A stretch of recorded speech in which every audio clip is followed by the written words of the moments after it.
The rain-slicked streets of Malaga's old quarter gleamed under the street lamps like shattered glass, and Savannah Hayes clutched her soaked backpack tighter, the weight of it pulling at her shoulders as if it were the last anchor to the life she'd just lost. "You're no daughter of mine," her father's voice echoed in her mind, sharp as the slap that had sent her reeling out the door of their rented vacation villa. His Bible thumping against the wall like a judge's gavel.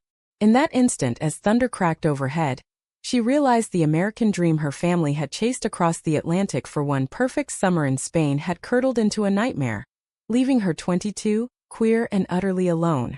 Savannah stumbled into the nearest doorway, the neon sign above flickering Café Del Mar in faded blue letters, its warmth spilling out like a hesitant invitation. She pressed her back against the cool stucco wall, breath hitching as sobs clawed up her throat, raw, ugly sounds that drowned out the patter of rain. Inside, through the fogged window, patrons laughed over steaming espressos, oblivious to the girl outside who'd just been erased from her own family tree. The door swung open with a chime that cut through her haze, and a woman stepped out, umbrella in one hand, a woolen shawl draped over her shoulders. She was older, mid-40s maybe, with dark hair streaked silver like threads of moonlight, pulled into a loose knot that spoke of long days and longer nights. Her green eyes, sharp yet kind, scanned the shadows until they landed on Savannah, huddled like a stray cat. "Hey there," she said, her voice carrying the soft lilt of the American South, warm as cornbread fresh from the oven. "You look like you could use a dry spot in something hot. Come on in before you turn into a prune." Savannah blinked up at her, water streaming down her face, mixing rain with tears. Trust was a luxury she couldn't afford, not after her father's rage, her mother's silence, the way her little brother had averted his eyes as if she were already a ghost. But the woman's hand extended, steady and unyielding, and something in that gesture cracked the dam inside her. She took it, letting herself be pulled into the cafe's embrace, the scent of fresh-baked churros and strong coffee wrapping around her like a blanket. The cafe was a cozy nook tucked between tapas bars and souvenir shops, its walls lined with faded postcards from New York to New Orleans, a testament to the owner's homesickness for a country she'd left behind. Scarlett Monroe, that's what the woman introduced herself as, wiping down a table with efficient swipes, had poured Savannah a mug of café con leche without asking, sliding it across the scarred wooden counter alongside a plate of almond cookies that crumbled sweetly on the tongue. "Eat," Scarlett said simply, her gaze lingering just long enough to assess without prying. "No one's got answers on an empty stomach." Savannah sipped, the heat blooming in her chest, chasing away the chill. Words tumbled out anyway, unbidden. The family trip meant to mend old wounds after her parents' divorce, the stolen kiss with a local artist at a beach bonfire that her father had witnessed, the explosion of accusations, unnatural, sinful, not under my roof. By dawn, she'd been shoved out with nothing but her backpack and the euros she'd saved from summer jobs back in Seattle. "They flew us here for healing," she said bitterly, staring into the dark swirl of her coffee. "Guess I got mine." Scarlett listened without interruption, her hand stilling on a dish rag, eyes softening with a recognition that went bone deep.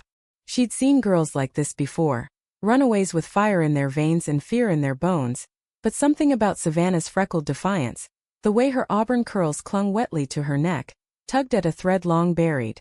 "Healing's a loaded word," Scarlett murmured finally, leaning on the counter. "Folks throw it around like it's a band-aid for a bullet wound. You need a place to crash tonight? I've got a spare room upstairs. No strings, just a roof." It was madness, accepting a stranger's offer in a foreign city where the language barrier felt as vast as the Mediterranean. But exhaustion won and Savannah nodded, following Scarlett up the narrow staircase behind the kitchen, the air thick with the ghosts of garlic and saffron. The room was small, with a single bed piled high with quilts, a window overlooking the rain-lashed alley, and a dresser scarred from years of transient lives. "Bathrooms down the hall," Scarlett said, hesitating in the doorway. "Get some rest. We'll figure the rest tomorrow." As the door clicked shut, Savannah collapsed onto the bed, the mattress sighing under her weight. Sleep came in fits, haunted by flashes of her father's face, the villa's whitewashed walls closing in. Downstairs, Scarlett locked up the cafe, the last patron's laughter fading into the night. She poured herself a glass of Rioja, settling into her armchair by the window, watching the storm rage. At 45, she built this life from the ashes of her own shattered youth, fleeing a Bible Belt town after her first love. A girl with eyes like Savannah's, ended in scandal and silence. The parallels stung, but she pushed them down. This girl needed a lifeline, not a mirror to old ghosts. Morning broke gray and grudging, the rain reduced to a drizzle that painted the cobblestones silver. Savannah woke to the clatter of pots below, the aroma of frying eggs pulling her downstairs. Scarlett was at the stove, flipping tortillas with practiced ease, her linen shirt rolled to the elbows, revealing forearms tanned from alfresco shifts. "Morning sunshine," she called over her shoulder. "Figured you'd need fuel. Help yourself to juice." They ate at the counter, the silence companionable at first, broken only by the sizzle of olive oil. Savannah stole glances at Scarlett, the fine lines around her eyes from squinting at horizons, the silver in her hair catching the light like sea foam. There was a quiet strength to her, unshowy, the kind that came from surviving storms without fanfare. "Why are you doing this?" Savannah asked finally, fork pausing midair. "You don't know me." Scarlett shrugged, wiping her mouth with a napkin. "Knew someone like you once. Long time ago. Figure the universe has a way of circling back debts." She didn't elaborate, steering the conversation to safer waters. The best hidden beaches in Malaga. The rhythm of siesta that Savannah would need to master if she stuck around. "Café could use an extra hand," Scarlett added casually. "Washing dishes, waiting tables. Pays enough for a bus ticket home if that's your play." Home. The word landed like a stone in Savannah's gut. Seattle waited, but not her family, not anymore. Yeah, she said, surprising herself.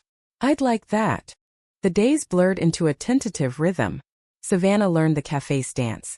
Greeting tourists with a smile that didn't quite reach her eyes, steaming milk for lattes while eavesdropping on expat gossip, scrubbing counters until her hands pruned.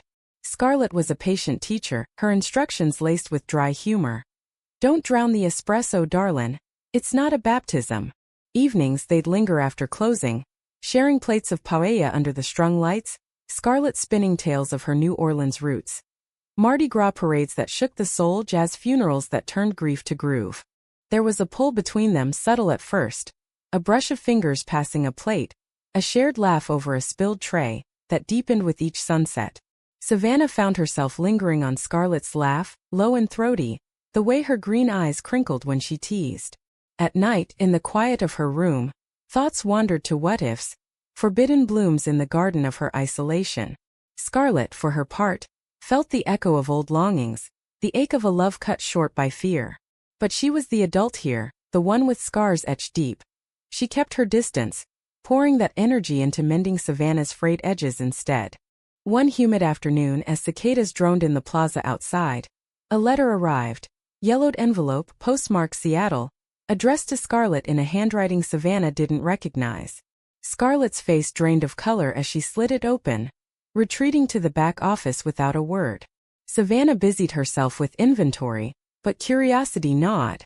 Hours later, Scarlett emerged, eyes red-rimmed, the letter crumpled in her fist. "Everything okay?" Savannah ventured, stacking cups. Scarlett forced a smile that didn't fit. "Old ghosts. Nothing a walk on the beach won't fix. Join me." They wandered the Paseo Maritimo as the sun dipped low, waves whispering secrets to the shore. Scarlett was quieter than usual, her steps measured, until they reached a secluded cove where the sand gave way to pebbles. She sank onto a driftwood log, the letter extracted from her pocket like a confession. "This is from your grandmother," she said softly, voice cracking. "Eleanor Hayes. She passed last month. Left this for me." Savannah's world tilted. "My grandma? But how?" Scarlett met her gaze, steady despite the tremor in her hands. "Because she was the one who loved me first." The words hung in the salt-laced air, heavier than the pebbles underfoot, and Savannah felt the ground shift. Not just the revelation, but the way Scarlett's voice wrapped around loved, tender and timeless. Eleanor Hayes, the stern matriarch who'd baked pecan pies for church socials and quoted psalms like scripture was the only map worth following. Had a secret etched in ink in memory? It didn't compute. Not with the woman who'd once lectured Savannah on choosing the right path during family dinners. "Tell me," Savannah whispered, sinking beside her. the log rough against her palms. The sea rolled in lazy swells, mirroring the churn in her chest. Scarlett exhaled, unfolding the letter with care, as if it might crumble to dust. Her fingers, callous from years of kneading dough and pouring dreams, traced the loops of Eleanor's script. We met in '78, Baton Rouge. I was 20, wild as the Mississippi, playing guitar in smoky bars. Your grandma was. God, she was a force. 25, fresh out of Ole Miss, volunteering at the library where I'd sneak in to read poetry between gigs. She had this laugh like wind chimes in a hurricane, and eyes that saw right through you. Savannah tried to picture it, her grandmother buttoned up and Bible clutching, unraveling under a younger Scarlett's spell. The image flickered, incompatible with the woman who'd grounded Savannah for sneaking out to a school dance with her first crush, a girl named Riley. What happened? Everything and nothing. Scarlett's gaze drifted to the horizon, where the sun bled orange into the waves. We fell hard, secret as sin. Stolen nights in her tiny apartment, whispering futures over stolen sips of bourbon. But the South in those days, it didn't bend for girls like us.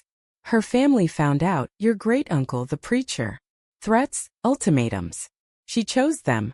Married your granddad 6 months later. Moved to Seattle to start over. I got the boot from town, hitched to New Orleans, then Europe. Thought I'd never look back. The letter trembled in the breeze. She wrote this last year after the cancer diagnosis. Tracked me down through a mutual friend. Said she'd spent decades regretting raising a son, your dad, in a cage of her own making. You were my truest tie, she called it. The one thread that held her humanity together. And now, she left you something. A trust for the girl with my fire. Didn't know it was you till the lawyer called last week. Savannah's throat tightened, tears pricking hot. Her grandmother's fire. The stubborn streak that had Savannah fighting for every scrap of independence. The same spark that got her disowned. It wasn't judgment. It was legacy, twisted and tender. Why didn't she tell me? Any of it. Fear's a hell of a silencer. Scarlett folded the letter, tucking it away. But she tried in her way. Those books she sent you as a kid, Sappho, Wolf. I always wondered if that was her hand, reaching across the miles. They sat in the gathering dusk, shoulders brushing, the contact electric yet grounding. Savannah's hand found Scarlett's, tentative, and it stayed there. A bridge over the chasm of years. That night, back at the café, the air hummed with unspoken shifts. Scarlett cooked, her mama's gumbo recipe, adapted with Spanish chorizo, and they ate by candlelight, the conversation weaving between laughter and ache. Savannah shared her own fragments. The ache of hiding crushes in high school lockers, the relief of coming out to a college roommate who hugged her instead of hating. Scarlett listened, her presence a balm, and when their eyes met over the rim of wine glasses, the pull sharpened into something undeniable. Weeks turned to a fragile idol. The café bustled with summer crowds, backpackers bartering stories for second cups, locals nursing anisette like old friends. Savannah thrived in the chaos, her tips buying a second-hand Vespa that she rode to hidden grottos, wind whipping her curls free. Scarlett watched her bloom, a fierce pride mingling with the bloom of desire. They danced around it, a hand on the small of her back guiding her through the crowd, foreheads touching in quiet moments after closing. One evening, as fireworks lit the Feria de Malaga sky, Scarlett pulled her onto the café's tiny balcony. Your trouble, Savannah Hayes, she murmured, breath warm against her ear. Good trouble, Savannah replied, turning, their lips meeting soft and sure. A kiss like coming home, tasting of salt and spice and second chances. It was a revelation, that first touch. Scarlett's hands framing her face with reverence, the world narrowing to the press of bodies and the distant pop of rockets. They broke apart breathless, foreheads resting, and in that space Savannah felt seen, not as a mistake but as a miracle. Their romance unfolded like a slow jazz riff. Mornings tangled in Scarlett's bed upstairs, whispers tracing collarbones. Afternoons stealing kisses behind the pastry case. Nights walking the promenade, hands linked against the stars. It was romance stripped to its bones. Raw, real, redemptive. Scarlett taught her to shuck oysters with a sailor's grin. Savannah coaxed playlists of indie folk into the cafe speakers, drawing younger crowds. For the first time, Savannah glimpsed a future not shadowed by rejection. A life woven from two threads strong as silk. But secrets like tides have a way of rising. It started with a phone call, innocuous at first. Scarlett's sister from New Orleans, checking in on the stray kitten she'd taken in. Savannah overheard snippets. "She's too young, Scar." Echoes of "Ellie, don't get burned again." Doubt-seated, but Scarlett brushed it off with a kiss. Then came the letter's fallout. The lawyer arrived, a bespectacled Spaniard with a briefcase full of papers. The trust was modest, enough for Savannah to start fresh, perhaps art school back stateside, but it came with strings. Eleanor's will stipulated a meeting. One last confidant, a cousin in Madrid who held the full story. They drove north in Scarlett's battered Fiat. The Sierra Nevada mountains unfolding like a rumpled quilt, air crisp with pine. Madrid thrummed with life. Grand boulevards choked with Vespas, tapas bars spilling laughter onto sidewalks. The cousin, Maria, was a wiry woman in her 60s, her apartment a shrine to family photos. Eleanor young and radiant, arm in arm with a dark-haired girl who could only be Scarlett. Over Café Solo and churros, Maria unfolded the tale's missing folds. "Your grandmother never stopped loving her," Maria said, eyes misty. "After the marriage, the kids, your dad, my aunt, they were her penance. But she wrote letters, secret ones, smuggled through me when I studied abroad. Scarlett was her North Star, the what if that kept her sane through the church suppers and PDA meetings." Photos emerged. Faded Polaroids of Scarlett busking in Granada, Eleanor visiting under pretense of European tours. And then the gut punch. A journal entry, Eleanor's script jagged from chemo. "If I could rewrite one sin, it wouldn't be loving Scarlett. It'd be letting fear steal our years. Tell her if she finds my girl, the one with the fire, that she's the bridge I couldn't build." Savannah's hand shook as she traced the words. Bridge. That's what she was, unwitting but vital, linking Scarlett to the woman who'd slipped away. Gratitude warred with grief. This love so newly forged carried the weight of another's unfinished symphony. Scarlett, reading over her shoulder, went still. "She thought of us," she whispered. "Even at the end." The drive back was quieter, the radio humming low with flamenco guitars. They stopped at a roadside mirador, overlooking valleys stitched with olive groves, and there, under a canopy of stars, they made love, not with the fever of youth, but the depth of souls long starved. It was tender, transformative. Scarlett's fingers mapping Savannah's freckles like constellations. Savannah's breath a litany of "stay, stay, stay."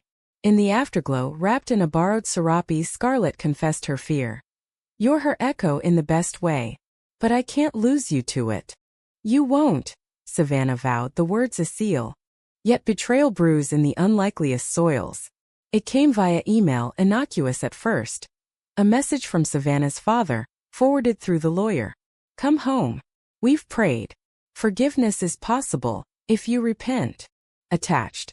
A pamphlet from a Seattle conversion clinic, glossy lies wrapped in scripture. Rage boiled, but beneath it temptation. A family pieced back, however cracked. She didn't tell Scarlett, not at first, burying it in the café's rhythm. The fracture widened during Malaga's Vintage Film Festival, the town awash in black and white glamour. They volunteered at a screening of Carol, the crowd sighing over stolen glances on the big screen.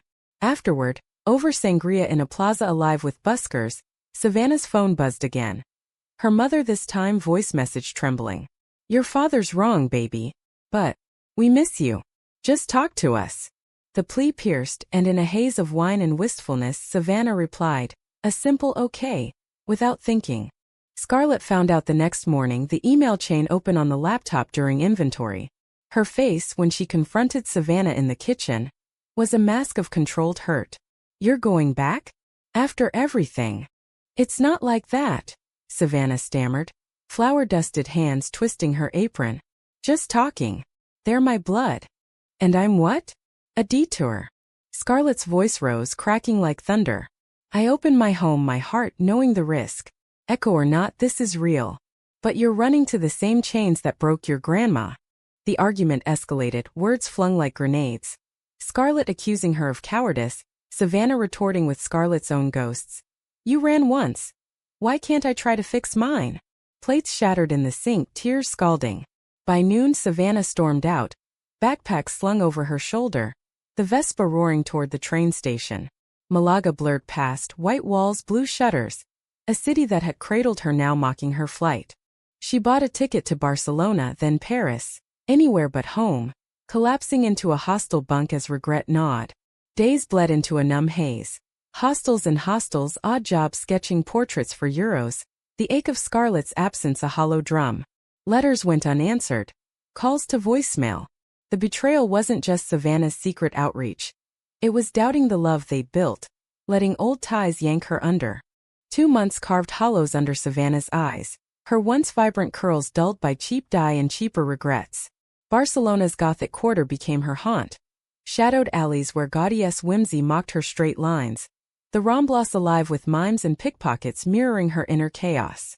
She sketched feverishly. Scarlett's profile against Café steam. Eleanor's imagined youth entwined with silver-streaked hair. Self-portraits fractured like the trust fund check she'd cashed but couldn't spend. Freedom tasted like ash without someone to share the fire. The breaking point came in a cramped internet cafe. Rain lashing the windows like judgment. An email from Maria. Your Scarlett's fading, chica. The cafe's half empty, she's half gone. Come fix what Eleanor's ghost started. Attached a photo, Scarlett at the counter, eyes hollow, a for sale sign propped against the door. Panic surged, hot and clarifying. Savannah booked the overnight bus south, the engines rumble a metronome to her resolve. No more half measures, no more echoes. This was her song to sing. Malaga greeted her with deceptive calm, the October sun gilding the harbor as if nothing had fractured. She walked the streets like a penitent, heart hammering, until the cafe loomed, lights dim. A closed for renovations sign dangling crookedly. Panic clawed, she pounded the door, voice raw. Scarlett! It's me, please. The lock clicked and there she was. Scarlett, thinner, silver threads more prominent, green eyes wary but softening at the sight. Savannah! No anger, just exhaustion, like she'd been holding vigil for a ghost. I was wrong, Savannah blurted, words tumbling over the threshold. The calls, the doubt, I let fear win like she did. But you're not a detour. You're the damn road. The one I want to travel, curves and all. Scarlett stepped aside, gesturing her in. The cafe was a skeleton of itself. Chairs stacked, counters bare, the air stale with disuse. They sank onto the worn banquettes, the space between them vast yet shrinking with each breath. Scarlett poured tea from a thermos, chamomile her comfort brew, and listened as Savannah unspooled the months. The rootless drift, the sketches that bled her soul. The epiphany in Barcelona's rain that home wasn't a place or blood, but a hand in yours against the storm. I sold the Vespa for the ticket, Savannah finished, voice small. Left everything. If you'll have me, if we're not too broken. Scarlett's fingers brushed hers, tentative then firm. Broken's just room for mending. Her voice thickened. I waited, fool that I am. Thought you'd heal your wounds and see the scar I carry. Loving too hard, losing too easy. But damn if you don't make me want to try again. They talked through the night, words a poultice. Scarlett admitting the cafe sale was bluff. A cry into the void. Savannah vowing transparency. No more hidden missives. Dawn crept in, painting the walls rose, and with it reconciliation. Kisses tentative at first, then fervent, bodies remembering the language of forgiveness. It wasn't erasure. The betrayal's scar would pucker. But in its wake grew resilience. A love tempered like steel. Reopening the cafe became their manifesto. Savannah's sketches adorned the walls, vibrant murals of Malaga's soul, infused with American grit. Jazz notes curling around flamenco skirts, rainbow flags subtle in the olive branches. Word spread. Patrons trickled, then flooded, drawn by the buzz of second chances. Scarlett reclaimed the counter, her laugh ringing fuller, while Savannah manned the espresso machine. Her confidence a quiet revolution. Winter softened into spring, the secret tie weaving tighter. They journeyed to New Orleans for Scarlett's sister's wedding. Awkward at first, with side eyes from Bible Belt kin, but Savannah's hand in hers silenced the whispers. This is my family now, Scarlett introduced her, chin lifted, and the world didn't end. Back in Spain they adopted a stray tabby from the plaza, naming her Ellie. A nod to ghosts laid to rest. Yet drama shadowed even idols. Savannah's father arrived unannounced one May morning. Suit rumpled from the flight, Bible in hand like a shield. He'd aged a decade in months, eyes hollowed by his own unraveling, wife's departure, son's silence. The cafe hushed as he stood in the doorway, rain dripping from his coat. Savannah! he said, voice gravel. I've come to apologize. The church, the clinic, it was fear, not faith. Your mother's gone. Says she can't live with the lies anymore. I don't understand your choices. But you're my blood. The air thickened, patrons averting eyes, Scarlett's hand finding Savannah's under the counter, steady, unyielding. Savannah's pulse thundered, old wounds reopening like fault lines. Part of her yearned for the prodigal's welcome, the fairy tale mend. But another part, forged in Scarlett's gaze, saw the cost. A love half-lived, truths bartered for peace. Dad, she said, stepping forward, voice even. I forgive you. But understanding, that takes time. And choices, mine aren't up for debate. She glanced at Scarlett, the woman who'd taught her grace without surrender. This is my life. My love. If you want in, it's on those terms. He nodded, tears tracking, crumpling the Bible's edge. I'll try. It wasn't absolution but a seed, humanity's fragile olive branch. He left with a hug, awkward and brief, promising letters, not lectures. Savannah sagged against Scarlett afterward, the release cathartic. You were right, she murmured. Bridges, not chains. The climax crested that summer, during the Verbena de San Juan Bonfire Festival. Bonfires dotted the coast, effigies of regrets tossed to flames, the air thick with juniper smoke and sea salt. Savannah and Scarlett joined the revelry on the beach, skirts hiked, bare feet in the surf. As midnight tolled, they wrote their burdens on scraps, Savannah's, fear of loss, Scarlett's, echoes of what was, and hurled them into the blaze, watching orange tongues devour the past. But fate, capricious as the tide, had one last twist. A gust snatched Scarlett's paper back, flames licking its edge, singeing her sleeve as she lunged. Savannah pulled her free, heart seizing, the near miss a thunderclap. They collapsed laughing, coughing, the crowd's cheers a distant roar. In that adrenaline haze, Scarlett dropped to one knee. Not with rings but a seashell necklace iridescent as promise. Marry me, she said, not a question. Not for papers or pity, but because life's too damn short for half measures. Tears blurred the firelight. Savannah hauled her up, kissing her fierce. Yes. 1,000 times. The wedding was a mosaic of their worlds. New Orleans jazz filtering through flamenco guitars, Seattle rain boots kicking up Andalusian dust. Family trickled, Savannah's brother tentative, Scarlett's kin raucous. Maria officiated, her words a tapestry. Love isn't a straight path. It's the detour that saves you. Vows exchanged under olive boughs. Rings simple silver etched with truest tie. In the years that followed, the Café evolved. A haven for wanderers, walls papered with notes from queer kids finding their way. Savannah pursued art. Her canvases exhibited in Malaga galleries. Themes of hidden loves and bold blooms. Scarlett wrote a memoir. Snippets read aloud on quiet nights.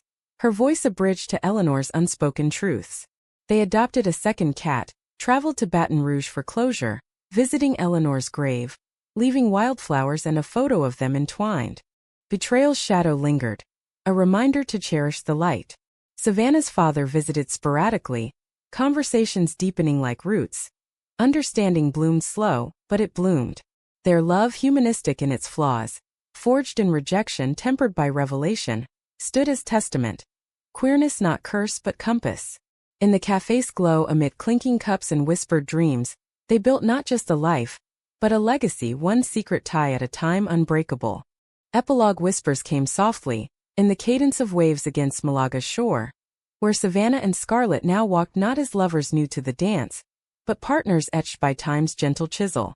It was 2030, 5 years married, the Café rechristened ties that bind. A nod to Eleanor's letter, now framed behind the counter like a family crest. Patrons came for the lattes, stayed for the stories. The mural of two women silhouetted against a stormy sea, hands clasped, the open mic nights where queer voices rose like incense. Savannah's art had taken root, her first solo show in Madrid drawing crowds who wept over portraits of unsung symphonies. Eleanor and Scarlett reimagined, not in regret, but radiance. Scarlett's book, Southern Storms and Spanish Shores, hit shelves with quiet acclaim, its dedication simple.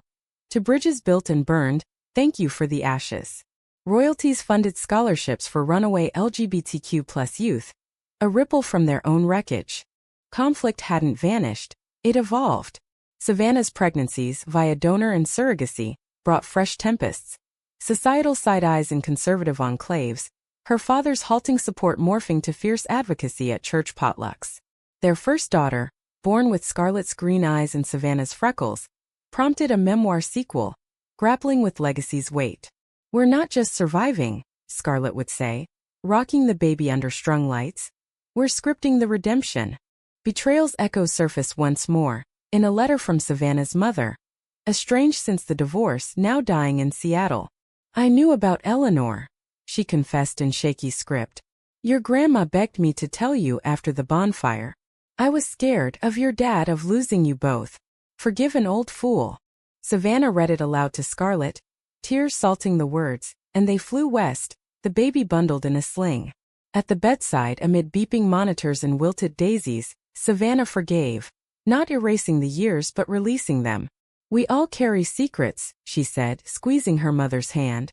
"The tie that matters is choosing truth now." Her mother passed at dawn, the room flooded with Puget Sound light. At the funeral, under evergreens heavy with mist, Savannah's father stood with them, arm around Scarlett's shoulders, a quiet alliance forged in grief's forge. "You were right, kiddo," he murmured to his granddaughter, who gurgled obliviously. "Love's the only sermon worth preaching." Back in Spain, life resumed its tapestry weave. They hired a young barista, a trans kid from Granada with poetry in her veins, echoing Savannah's arrival, the cycle benevolent, not cursed. Evenings they'd sip Rioja on the balcony, baby at breast or toddling at feet, recounting the hook that started it all. Rain-soaked despair, a stranger's umbrella, the universe's wry wink. Humanism pulsed in their veins, not grand gestures, but the daily grace. Mediating playground squabbles with empathy, volunteering at local shelters where stories mirrored their own. Romance endured, evolved, less fireworks, more hearth. Anniversary dances in the kitchen to Coltrane, surprise picnics on cliffs where proposals once trembled. One crisp November eve, 5 years to the day Savannah pounded on that door, they gathered friends for a bonfire redux. Effigies this time held hopes. More bridges, deeper roots. As flames danced, Scarlett pulled Savannah close, their daughter clapping from Maria's lap. "We made it," she whispered, lips brushing temple. "We did," Savannah replied, heart full. "And it's just the overture." In the end, their story wasn't tragedy triumphant or comedy contrived, but humanism's quiet hymn. Love as verb, not noun, betrayed, rebuilt, boundless. Thrown out once, they threw open doors. Homeless in spirit, they found harbor in each other. The secret tie? Not blood or regret but choice, the audacious act of loving wholly, in a world that too often halves us. And in that they discovered eternity's simple truth. We are all at heart one another's homecoming.